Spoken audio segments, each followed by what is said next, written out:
avant de dire bonjour ou quoi que ce soit, je veux vous mettre un petit avertissement, je vais être vulgaire. Mais genre YouTube, il va pas aimer. Si t'as moins de 18 ans, tes parents vont pas aimer.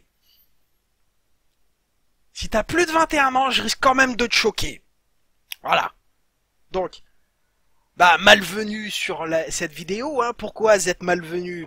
Parce que Microsoft, avec Windows 10 et sa nouvelle politique de merde, me casse les couilles. Hein. J'ai acheté une licence professionnelle, hein. On le voit bien ici, Windows 10 Pro. Et donc là, vous voyez un peu d'autres trucs, mais ça, on s'en bat les couilles, franchement. Donc j'ai un Windows 10 Pro, ok? Et là, on va regarder un truc.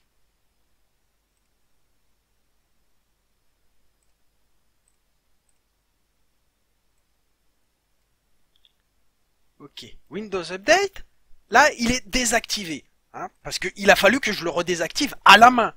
Hein, parce que ce putain de Windows Update, qu'est-ce qu'il fait? Il fait des putains de mises à jour dans mon dos. Hein, et des mises à jour qui parfois sont dangereuses, surtout avec les dernières. Parce que ça concerne les gens qui... Donc je vous donne un petit récapitulatif. J'apprends il y a 3-4 jours que il y a la dernière mise à jour d'octobre qui fout en l'air les fichiers des utilisateurs dans le dossier mes documents, mais en fait pas uniquement là. Hein. C'est un peu plus compliqué que ça. Quand vous allez... donc il me semble que c'est comme ça qu'on fait. Voilà. Paramètres système avancé. Performance... Profil utilisateur. Il me semble que c'est là. Putain que c'est long.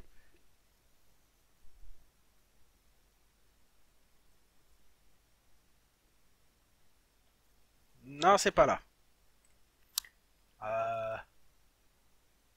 C'est pas grave. Il y a une autre manière d'y accéder. Donc on fait ce PC. Hop. Document. Paf, on fait propriété. Emplacement. Voilà. Et donc là, on voit que moi, c'est sur l'emplacement dans le dossier Gunny. J'ai déplacé tous mes documents, ils sont ailleurs sur un autre disque. Parce que je sais très bien que moi, quand je commence à configurer Windows, je suis pas à l'abri d'une connerie que je fais de mon coin. Et si j'ai besoin de réinstaller Windows, c'est pas grave. Mais tous les dossiers, tous les trucs que les logiciels y mettent à droite, à gauche, ça se retrouve là et c'est pas perdu à la réinstallation. J'ai juste à dire, hep Windows, avant que tu foutes ta merde partout sur mon disque dur, va voir à cet endroit-là, il y a déjà mes anciens dossiers personnels. Et du coup, il récupère plus ou moins la configuration automatique, tout ça. Voilà. Et il y a la dernière mise à jour qui flingue ce système. Hein? Parce que moi, j'avais fait une partition Windows et une partition pour les données, parce que ça, c'est la bonne pratique quand on commence à s'y connaître un peu en ordinateur. On sépare les dossiers et les fichiers système des dossiers et fichiers personnels du stockage, quoi, quand on fait pour travailler tous les jours. On sépare les deux, parce que comme ça, s'il y a un problème d'un des deux côtés, ça fout pas en l'air tout le système. Voilà. Donc j'ai un Windows 10 Pro et Windows Update me casse les couilles, parce que, comme je vous l'ai déjà dit, et je vais me répéter, parce que c'est vraiment ça qui m'emmerde, il fait les mises à jour dans mon dos, et en plus, Microsoft, il pense pas aux utilisateurs comme moi qui ont acheté une licence professionnelle pour des bonnes raisons, pour pouvoir faire des configurations avancées, parce qu'on en a besoin, pour tout un tas de raisons. Alors ça, c'est le genre de truc qu'on a aussi accès sur les Windows familiaux. Mais moi, j'avais besoin d'un Windows 10 Pro, parce que à la base je suis technicien réseau et je voulais monter une entreprise pour faire du dépannage informatique et j'avais besoin des fonctionnalités d'un Windows 10 Pro pour faire du dépannage à distance avec les vrais outils Microsoft qui vont bien. Pas comme tous ces arnaqueurs indiens et d'autres nationalités là qui se font passer pour des supports techniciens Microsoft niveau 3 et que en fait ils servent juste à t'arnaquer. Bon, du coup, moi j'ai voulu désactiver les mises à jour. Du coup, j'ai désactivé les mises à jour il y a déjà un moment. Il y a plusieurs mois. Et puis, je me prends une mise à jour dans les dents. Je fais, oh bah, j'ai dû oublier. Donc, je redésactive tout, je remets tous les paramètres comme quoi... hein paramètres, mise à jour et sécurité. Même là-dedans, hein, donc, Windows... Je clique ici, Windows Update. En principe, ça marche pas. Hein, je retape dans les... Il y a tout qui est désactivé là-dedans. Alors, me communiquer les mises à jour lorsque je mets à jour Windows, ça j'en ai rien à foutre. Télécharger automatiquement les mises à jour, même via des connexions de données limitées. Ça, c'est toujours désactivé. Toujours. Et pourtant, il m'a fait une mise à jour dans le dos, ce fils de pute. Interrompre les mises à jour. C'est que temporaire, ça. Que pendant 35 jours. Comment je fais pour désactiver manuellement, entièrement les mises à jour? J'en suis incapable. Hein. Et là, quand on regarde dans les services, là, Windows Update, je l'ai désactivé, mais ça, j'aimerais bien le désactiver aussi. Qu'est-ce que je fais? Je fais propriété, désactiver, hop, appliquer, accès refusé. Je ne peux pas, je suis administrateur du système. Hein. On peut aller regarder dans les utilisateurs, utilisateurs et groupes. Dans groupe, on va administrateur. Et il y a Gunny, il y a moi, je suis sous Gunny, je suis un putain d'administrateur. Et ce putain de Microsoft pense qu'il sait mieux que moi ce qui est bon pour mon ordi.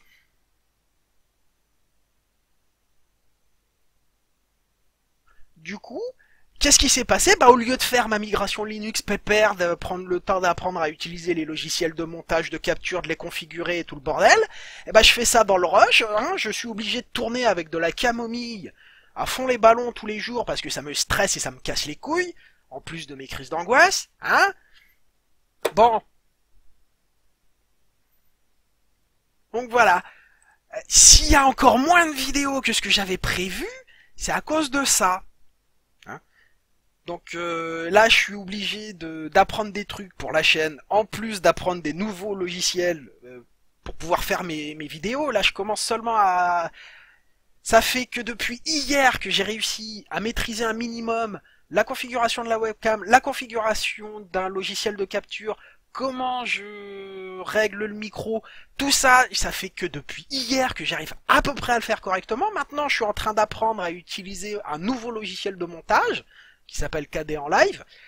Je suis aussi en train de regarder comment on configure le nouvel environnement de développement sous Linux, mais je vais être obligé de rester sous Windows pour certains trucs. Hein. Il y a mon programmeur de puces là.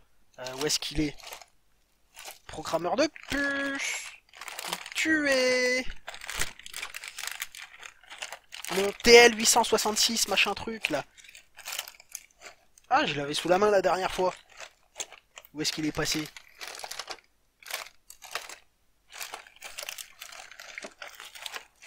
Ah, il est là.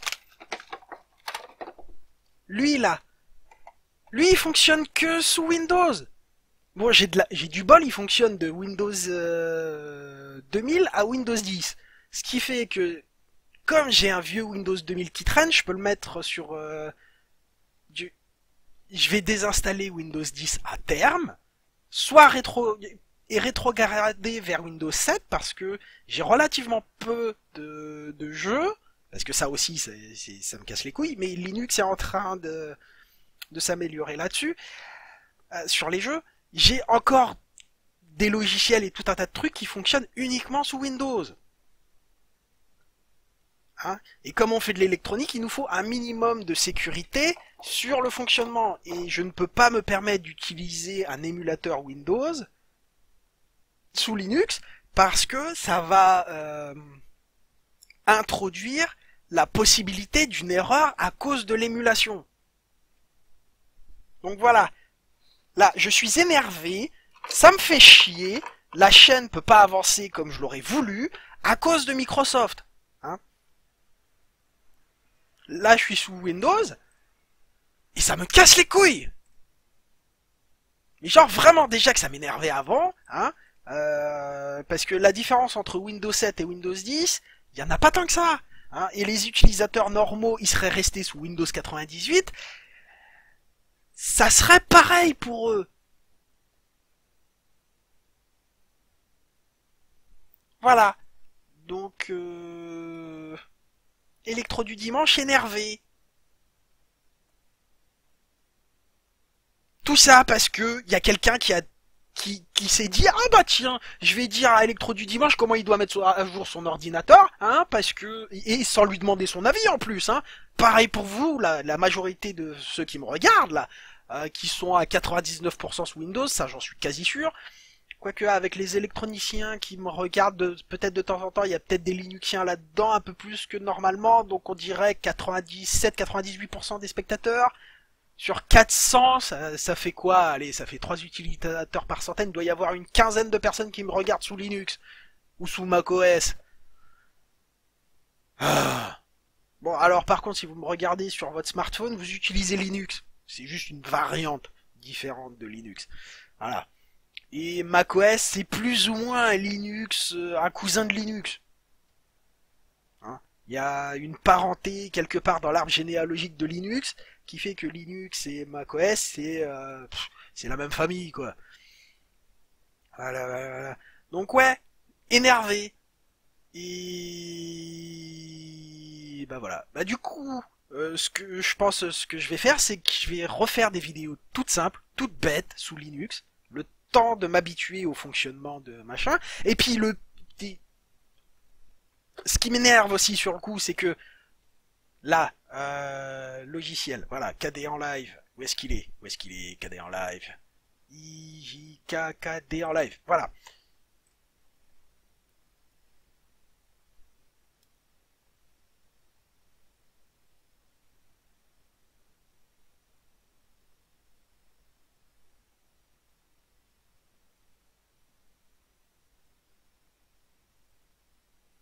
Voilà, donc déjà, si on compare ça à l'interface d'avant de mon autre logiciel de montage là, qui s'appelle voilà Power Director, ça c'est déjà un peu plus austère, mais j'arrive à peu près à l'utiliser pour faire du montage simple et pour mes utilisations courantes, hein.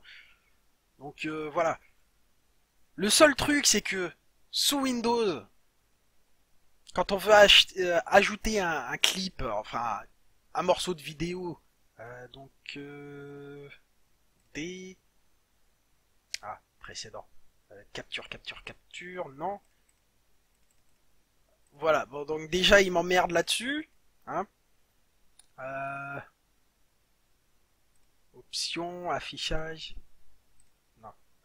Hier, aujourd'hui, putain de, hop, donc.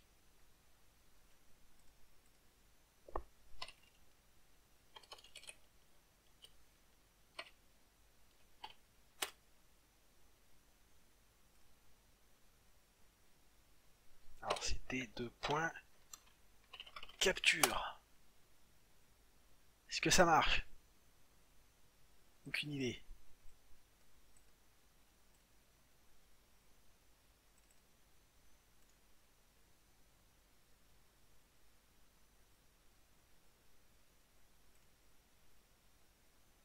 Bon, c'est la merde pour ajouter un truc, hein. Donc capture ici. Sous Linux c'est tellement plus simple. Bah tiens, hop, une vidéo de Terraria. Est-ce qu'il en veut? Oh, il apprend. C'est très rare quand il me prend les vidéos comme ça, hein. Parce qu'en général ce qu'il fait, c'est qu'il me dit oh bah FFmpeg il a pas été installé, je veux pas de ton fichier vidéo, va te faire foutre. Mais est-ce que je peux le mettre là? Est-ce que je peux le mettre là? A priori oui. Ensuite hop, on dézoome un petit peu. Bon, ça a l'air de fonctionner à peu près avec ce fichier là, mais tous les autres que j'avais essayé de mettre là, le logiciel me disait d'aller me faire foutre, tout simplement. Donc comment vous voulez que... non, je veux pas sauvegarder. Donc comment vous voulez que j'utilise des trucs qui fonctionnent à moitié sous Windows alors que sous Linux ça passe crème? Et je peux pas m'entraîner dessus sous Windows, donc je suis obligé d'y aller à la brutale, hein, ce qui n'est pas un mal non plus, et de faire la transition à 95% sous Linux. Et j'y suis presque. J'y suis presque. Disons que j'en suis à 85-90% de transition vers Linux effectuée, et que la majorité de ce qui me gêne actuellement sous Linux, c'est les jeux.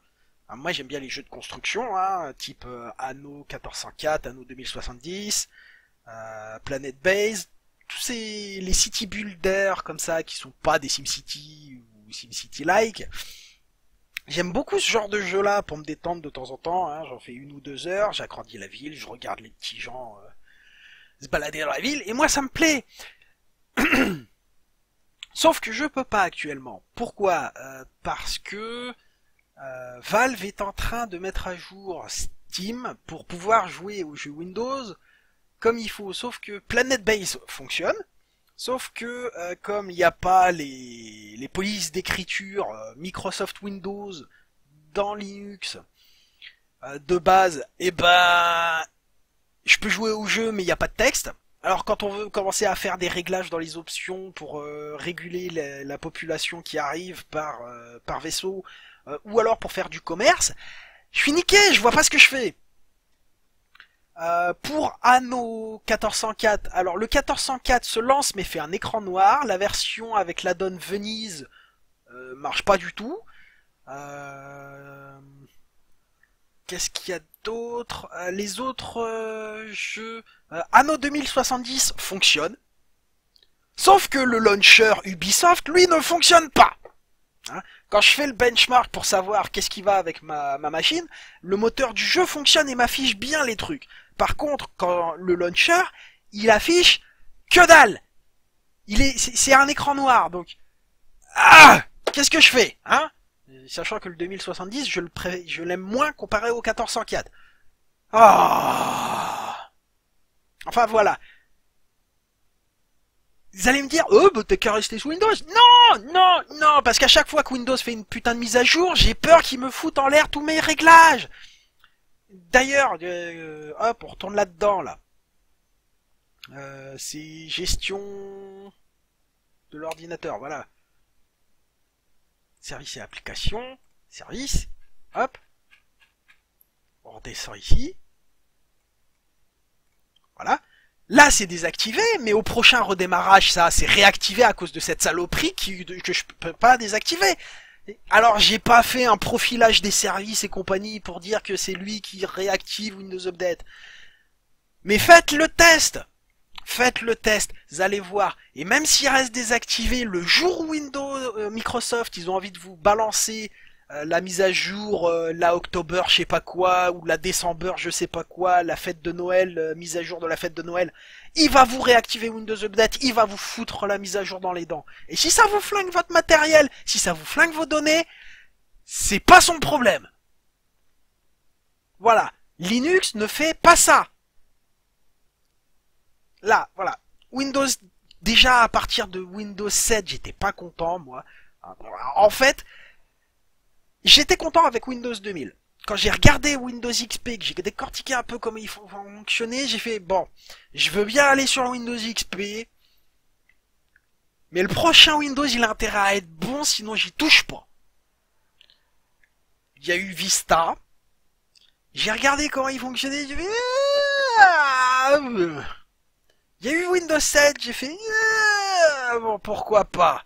Et c'est vraiment parce qu'il y a des jeux qui m'intéressent, parce que sinon je restais sous Windows XP. Et même Windows 2000. Hein. Pendant un moment, j'étais en truel boot. Hein, j'avais 3 versions de Windows pour booter. J'avais un Windows 2000 sur lequel il y avait des jeux qui fonctionnaient que sur Windows 2000. Un Windows XP sur lequel j'avais que des jeux Windows XP qui fonctionnaient, sachant que j'ai toujours ce XP là sur mon ancien ordi, mais que j'ai dégommé le Windows 2000, mais que j'ai conservé le Windows 7 parce qu'ils sont configurés de manière très particulière pour pouvoir faire fonctionner certains jeux japonais. Donc voilà.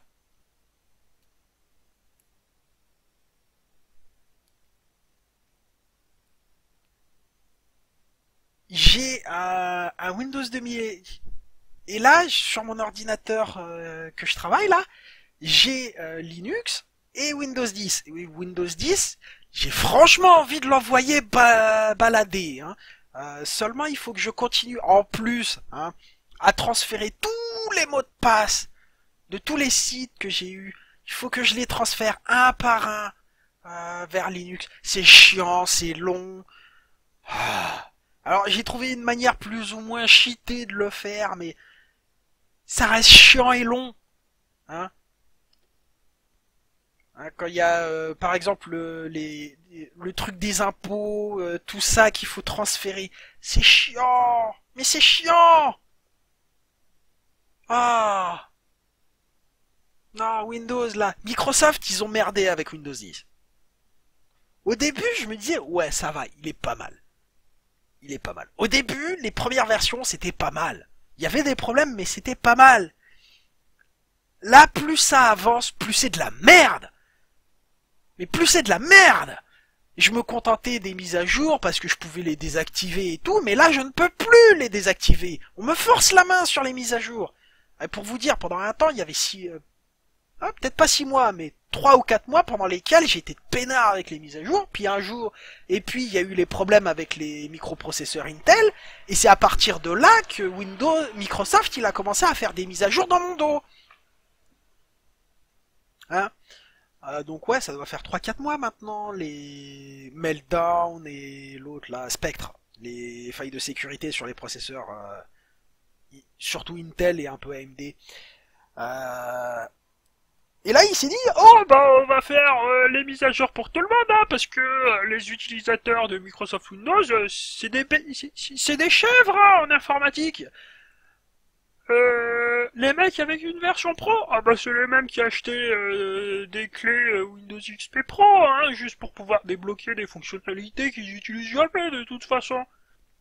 Ouais. Hein, voilà. Si je vais ici pour faire de la gestion fine de certains trucs, alors je suis pas un méga power user, hein, mais vu que je suis technicien réseau, je sais configurer un Windows correctement. Hein. Et là-dedans, il y a tout un tas de trucs que j'ai désactivés qui bouffent des performances et tout. Impossible de les désactiver entièrement. Il y a Windows qui passe derrière et qui te les réactive. Il y a des trucs que tu veux désactiver. Tu sais qu'ils servent à rien pour Windows. Tu le sais. Sauf que comme ils sont dépendants euh, d'un autre truc qui est obligatoire pour que Windows 10 fonctionne correctement, et que de toute façon t'as pas accès à désactiver ce machin là, il t'interdit de le faire. Et j'étais remonté dans l'architecture du bordel, et en fait tout revient au gestionnaire des tâches. À un moment donné, il y a le gestionnaire des tâches qui vient t'emmerder, et tu peux pas désactiver entièrement comme avant le gestionnaire. Non, c'était pas le gestionnaire de tâches, qu'est-ce que je raconte, c'est le planificateur de tâches. Voilà, le truc qui sert à dire voilà ce truc là. Et tu le regardes, le machin, faut que tu aies fait une formation exprès pour apprendre à l'utiliser correctement. Et t'as des trucs là-dedans qui viennent se greffer, qui sont... Ah. Et comment ça se fait que ça se retrouve là-dedans, ces machins-là, alors que j'ai jamais donné mon autorisation pour qu'ils viennent faire des tâches régulières sur mon ordinateur? Comment ça se fait? Hein? Google Update? Bon, ok, c'est différent ça. D'ailleurs, Google Update sur mon Linux pour... Il va falloir que je trouve une solution pour héberger mes fichiers. Parce que j'ai pas envie de redémarrer sous Windows à chaque fois pour envoyer un putain de fichier texte. Pour accompagner mes vidéos. Donc là, voilà. Là, non, Microsoft, là, c'est fini. Fini. C'est la dernière version de Windows que je chope. Dernière. Et je vais même rétrograder à Windows 7, rien que pour emmerder tes stats et te dire que ton Windows 7 c'est de la merde. Oui, le Windows 7 aussi, mais surtout le 10. Hein, parce que tu as voulu déjà nous arnaquer avec l'interface du 8, sauf que le 8 c'était un putain de système d'exploitation. Ils ont juste fait de la merde avec l'interface graphique pour l'utilisateur, mais le système était génial. C'était juste un bordel sans nom graphique. Ah, Windows 10, tu prends le pire de Windows 7, le pire de Windows 8, tu mélanges tout ça et t'as Windows 10. Et Windows, enfin Microsoft te dit, c'est le futur Windows 10. Ouais, eh ben si c'est ton futur, eh ben tu le gardes pour toi. Moi, j'en ai plus rien à foutre de ce que tu fais. Je vais voir ailleurs. Et je sais que c'est possible. Alors, pour le moment, c'est dur, hein. La transition est un peu difficile, mais une fois qu'on s'y habitue, putain que ça fait du bien. En plus, on a un système stable qui tourne mieux, qui a plus de performance. Euh... Donc ça, je vais le garder comme c'est. On va aller là. Je vais vous donner deux sites pour voir où est-ce qu'on en est sur Linux pour prendre des nouvelles. Hein. Alors pour ceux qui veulent voir des benchmarks Windows versus Linux, il y a Foronix. Voilà. Donc vous allez ici, articles et reviews, et là, alors c'est comme Linux, hein. Vous avez tout juste ce dont vous avez besoin, la date, le titre du truc. Ça parle du matos, du gaming sur Linux. D'ailleurs, en parlant de gaming sur Linux, alors le site c'est Gaming on Linux. Voilà. Pour savoir où est-ce qu'on en est sur le développement de Steam et mais pas uniquement de Steam, les jeux qui vont sortir sur Linux, les promotions qui sont sur Linux, notamment avec le Humble Bundle qui sont là, hein. Ah, vous voyez. Et là, ça vous dit, bah voilà, par exemple, il y a Crusader King 2 qui a une extension qui arrive et que Crusader King 2 est disponible nativement sur Linux. Voilà. Et Wine, ça vous tient au courant des mises à jour de Wine. Wine, c'est un logiciel qui permet de lancer les applications Windows sous Linux. Et je dis bien application, il n'y a pas que les jeux qui fonctionnent avec Wine. Mais comme je vous l'ai déjà dit, ce truc-là, ça marche...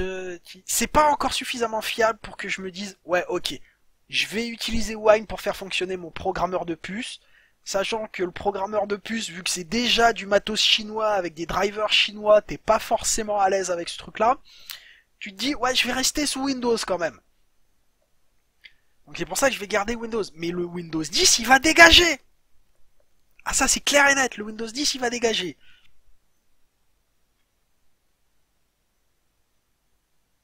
Hein, on a du RPG, on a ce truc-là. Euh, on a City Skylines euh, en City Builder. On a XCOM 2 avec la nouvelle mise à jour qui est disponible sur Linux. Les gars, c'est pas les jeux qui manquent sur Linux. Et avec ce que Valve développe là, Proton, c'est une suite d'outils pour jouer aux jeux Windows sur Linux. Tous les jeux DirectX 9 pratiquement, enfin tous ceux que j'ai testés qui sont DirectX 9, ils fonctionnent impec. Remember Me que j'ai testé il y a pas longtemps, qui est un jeu un peu obscur avec des bibliothèques un peu obscures fait par un studio français, donc niveau bancalité du développement du jeu, ça se pose là quand même, hein. Bah, ça tourne impec sous Linux avec Proton sous Steam et voilà. Il y a le site Good Old Games, GOG.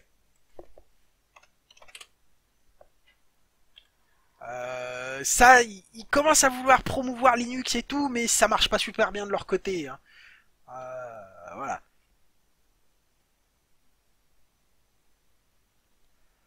Enfin bon, si vraiment les jeux, pour le moment, c'est ce qui vous bloque sous Windows et que vous saviez pas qu'on pouvait y jouer sous Linux, maintenant on peut. Par exemple, The Witcher 3, il paraît qu'il fonctionne relativement bien sous Linux. Hein, Witcher 3, Linux. Voilà, bah, d'ailleurs on retourne sur Gaming on Linux. Voilà. Et la news, elle date...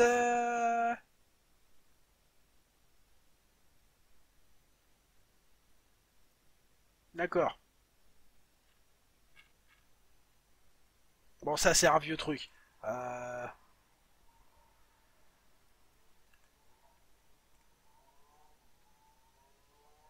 Bon, c'est des vieux trucs. Mais par exemple, là on voit par exemple on voit que Witcher 3 fonctionne ici avec ça sur Linux. Bon, il faut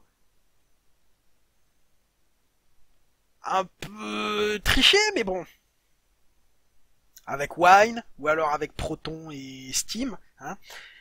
Mais ça marche. Voilà. Donc maintenant, eh ben, c'est la fin de la vidéo. Je me suis bien énervé. Je vais boire ma tasse de camomille pour. D'ailleurs, c'est dans ce sens-là que vous voyez camomille et pas dans ce sens-là. Hein. Dans ce sens-là. Ouais, bon, on s'en fout de toute façon. Donc là, je vais boire ma camomille et puis je vais retourner sous Linux et continuer à apprendre à utiliser les logiciels, à faire les vidéos. Parce que c'est pas évident, c'est pas du tout les mêmes contrôles et tout. Mais en même temps, c'est plus agréable. Linux, on verra dans une prochaine vidéo. On va parler de Linux et des distributions Linux parce que Windows, vous voyez, il y avait les versions 98, 2000, XP, tout ça sont des versions. On a plus ou moins la même chose chez Linux, sauf qu'on appelle ça des distributions. Voilà. Mais dans une prochaine vidéo, j'en reparlerai, hein, pour faire un peu de remplissage de la chaîne, parce que je passe beaucoup de temps à essayer de faire les vidéos. Là, j'en ai une sur le tuto qui est en cours de route. Je suis en train de faire le montage. J'ai réussi à faire l'enregistrement à peu près correctement. Je vous promets pas une qualité extra. Hein. Parce qu'il y a aussi ça. Je suis obligé de faire les réglages de compression, les réglages d'enregistrement, tout ça. C'est un bordel sans nom à refaire. Hein, ça m'avait pris plusieurs mois sous Windows pour arriver à avoir quelque chose qui tienne la route à peu près. Voilà quoi. Bon, je m'arrête là. J'espère que la vidéo vous a pas trop déplu. Hein. Si vous voulez mettre des pouces rouges, allez-y, hein, allez-y. Parce que de toute façon, YouTube il s'en bat les couilles, lui aussi, hein, que ce soit un pouce rouge ou un pouce bleu, vert ou peu importe la couleur. Hein, peu importe la couleur du pouce. Pour lui, il voit juste que vous êtes en train d'interagir avec ma vidéo, du coup il va la promouvoir. Donc plus il y a de pouces rouges, plus il y a de pouces bleus, et plus c'est pareil en fait. Vous êtes les dindons de la farce. Et si vous croyez que les gens, parce qu'il y a beaucoup de pouces rouges, je vais pas regarder la vidéo, non. Les gens, qu'est-ce qu'ils se disent? Ils se disent, oh bah putain, ça doit être tellement mauvais que ça doit être bien, qu'on va se foutre de la gueule du gars quand même, pour regarder. Donc, si vous mettez des pouces rouges sur ma chaîne, vous mettez des pouces rouges appréciatifs pour que j'améliore les choses. Et donc vous essayez de mettre un commentaire à côté. C'est pas pour que je puisse faire... Ou alors vous mettez pas de pouce du tout et vous me donnez un commentaire pour dire je veux que t'améliores ça dans tes vidéos Électro du dimanche. Ou Alexandre. Vous pouvez m'appeler aussi Alexandre, parce qu'il y en a qui ont réclamé mon prénom. J'avais dit non. Puis au bout d'un moment, j'ai quand même lâché le prénom sans faire exprès dans une de mes vidéos. Bon, voilà. Là, je le fais exprès. Alex, il s'énerve contre Microsoft. Quoi d'autre? Qu'est-ce que je voulais dire? Je sais plus. Je suis tellement énervé que ça m'énerve. Et pourtant, ça fait une semaine, hein. Ça fait une semaine que je dois faire cette vidéo-là, que c'est mon premier shoot, et ça sera le dernier. Là, voilà. Comme ça, vous aurez l'énervement entièrement. Bon. La fin de la vidéo. Voilà. Bye bye.